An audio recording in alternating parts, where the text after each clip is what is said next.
So here we have the BMW 218D Active Tourer Automatic on a 65 plate. I'm going to start off by showing you around the outside of the car, and then we'll hop in and run through some controls on the inside.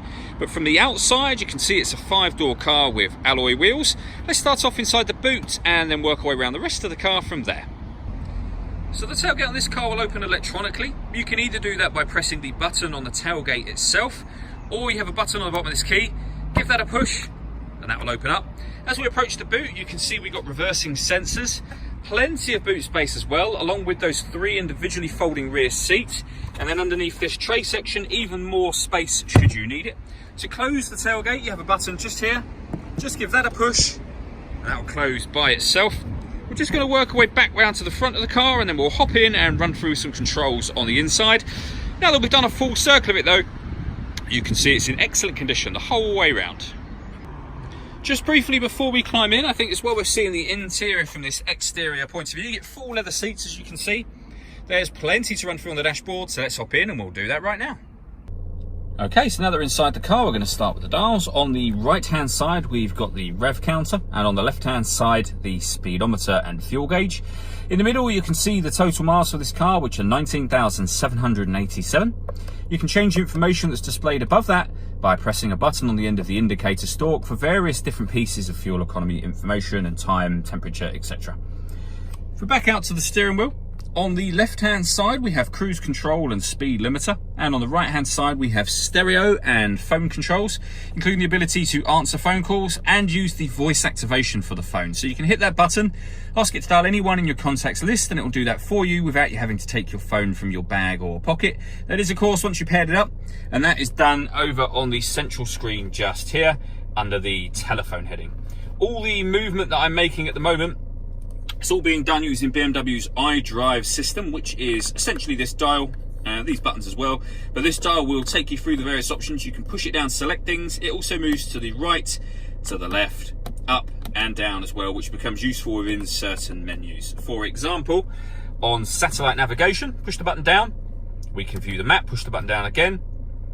We can access that panel on the left by jogging the dial to the left. And then we can rotate the dial. You can see the various different things. So if you want to go to guidance, you can push the button down.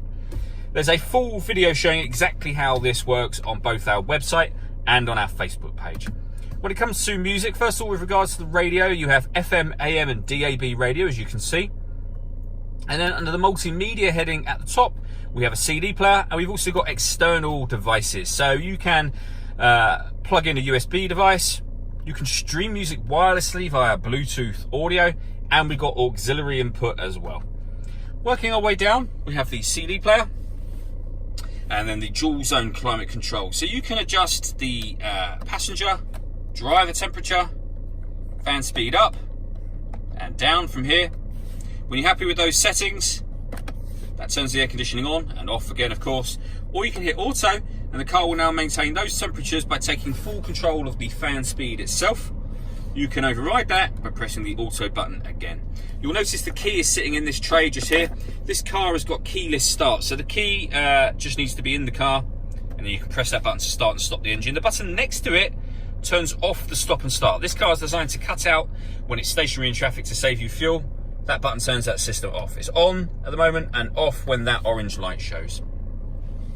Below that section there, if we just move the gear lever out the way, we can turn on or off the parking sensors, we can turn off the traction control, and then using this dial, or this button, we can put the car in sport mode, comfort mode, and eco pro, and whatever mode you're in, it will tell you up on the screen just here. And you can go up and down as much as you'd like until you're happy with one of the modes that the car is in. We then have the fully automatic gearbox, or the gear lever for the gearbox, electronic handbrake, the iDrive system, and then underneath this armrest, the auxiliary and USB inputs. All that leaves me to say is thank you for taking the time to watch this video. If you'd like to come and see the car in person and have a test drive, please feel free to call any of our MJA sites. We'd love to hear from you soon.